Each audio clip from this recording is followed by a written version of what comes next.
오늘 여러분이 공유해주신 자료는 APR 2026 Beyond Beauty Towards Global Medtech라는 제목의 투자 분석 보고서입니다. 2026년 1월에 작성된 아주 따끈따끈한 슬라이드 자료죠. 이걸 쭉 넘기다가 한 부분에서 눈이 번쩍 뜨였습니다. 어떤 부분이셨나요? 홈케어 미용기기를 팔던 회사가 갑자기 전문가용 의료기기 시장에 뛰어들겠다니 이건 거의 스마트폰 만들던 회사가 갑자기 인공위성을 쏘아 올리겠다는 선언처럼 들리는데요. 네, 그 비유가 아주 정확합니다. 이 보고서의 핵심 주장이 바로 그거예요.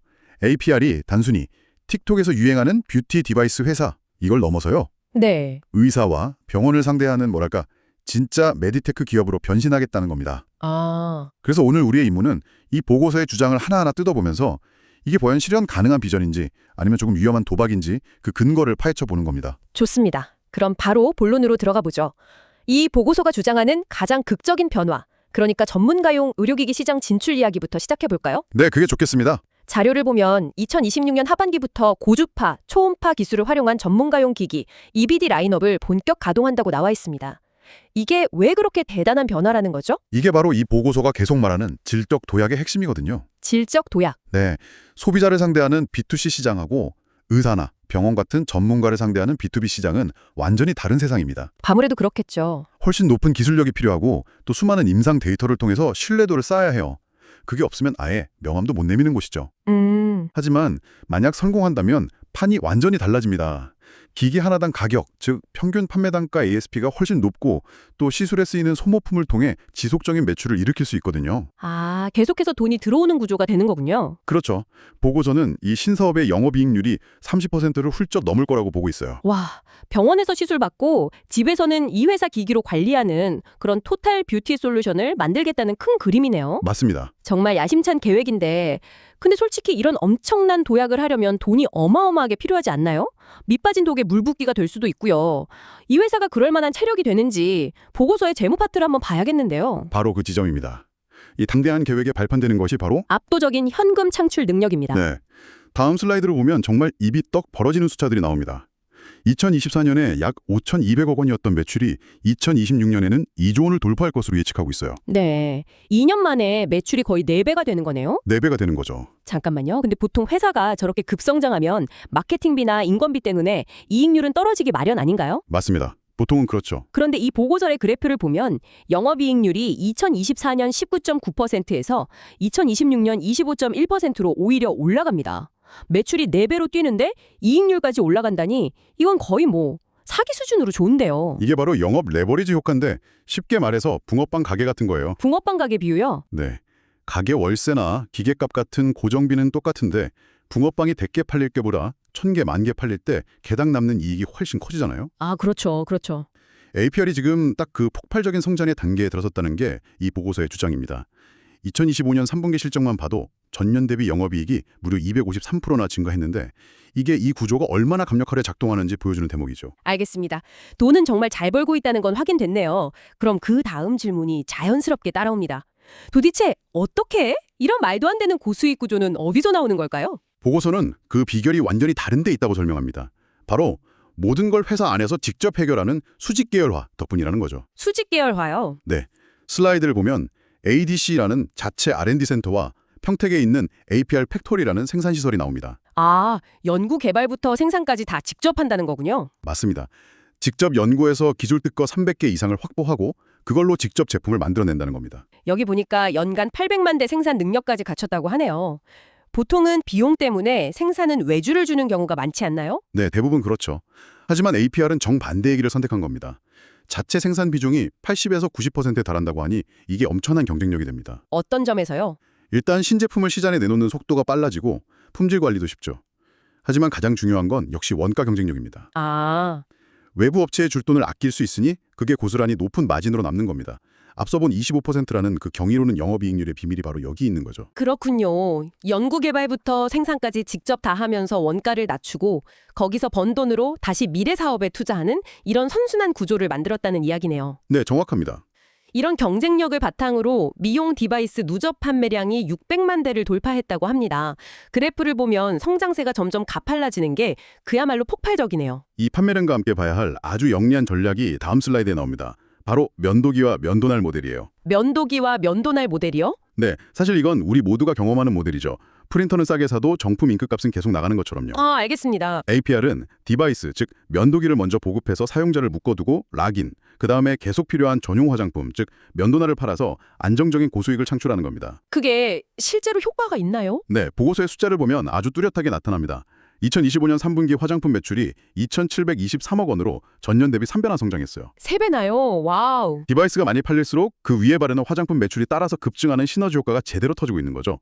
이게 바로 안정적인 캐시카우 역할을 해주는 겁니다. 자, 그럼 정리를 한번 해보죠. 자체 생산으로 원가를 낮춰서 돈을 벌고 면도기, 면도날 모델로 안정적인 수익 구조를 만들었습니다. 이렇게 강력한 엔진을 장착했으니 이제 세계로 나갈 차례겠네요. 글로벌 시장 성과는 어떻습니까? 미국 시장 성과가 정말 무섭습니다. 미국이요? 네, 2025년 3분기 미국 매출이 1,505억 원, 전년 대비 280% 성장했습니다. 280%요. 네, 지금까지는 아마존이나 틱톡샵 같은 온라인이 중심이었는데 이제는 미국 최대 뷰티 유통망인 얼타뷰티 1,400개 매장에 입점하면서 오프라인으로 영토를 넓히고 있습니다. 온라인에서 뜬 브랜드가 오프라인 매장에 들어가는 게 어떤 의미가 있나요? 브랜드가 소위 주류 시장에 안착했다는 상징적인 의미가 있죠. 온라인에서 인지도를 쌓은 뒤에 소비자들이 집 앞에서 직접 제품을 만져보고 체험하게 만드는 거니까요. 그렇죠. 보고서는 이 오프라인 채널 확대로만 연간 1,000억 원의 추가 매출을 기대하고 있습니다. 온라인과 오프라인 두 개의 날개를 모두 갖추게 되는 아주 중요한 전환점인 셈입니다. 미국만 잘하는 게 아니네요. 보니까 일본에서는 이미 Q10이라는 온라인 쇼핑몰에 대규모 할인 행사에서 전체 매출 1위를 계속하고 있고 유럽 진출을 위해 영국, 프랑스, 독일 법인 설립도 앞두고 있다고 합니다. 각 시장의 특성에 맞춰서 다른 전략을 쓰는 점이 아주 인상적입니다. 초현지화, 하이퍼 로컬라이제이션 전략이라고 하는데요. 초현지화. 네, 미국에서 성공한 바이럴 마케팅 노하우를 유럽에 그대로 이식하고 일본에서는 강력한 온오프라인 유통망을 촘촘히 까는 식이죠. 시장별로 최적의 공략법을 찾아내서 적용하고 있는 겁니다. 알겠습니다. 이제 그림이 거의 다 맞춰졌네요. 압도적인 재무 성과, 수직 계열화를 통한 원가 경쟁력, 영리한 비즈니스 모델, 그리고 폭발적인 글로벌 성장까지. 네, 이 모든 것을 발판 삼아서 맨 처음 이야기했던 전문가용 의료기계라는 최종 목표에 도전하겠다는 거군요. 바로 그겁니다. 이제 다시 처음 질문으로 돌아온 거죠. 이 모든 성공에도 불구하고 과연 B2C에서의 성공 방정식이 B2B 시장에서도 통할 것인가? 네. 보고서는 당연히 그렇다고 주장하지만 우리가 좀 비판적으로 봐야 할 지점도 분명히 있습니다. 네, 저도 그게 궁금했습니다. 보고자에서는 리스크 관리에 대해 어떻게 이야기하고 있나요?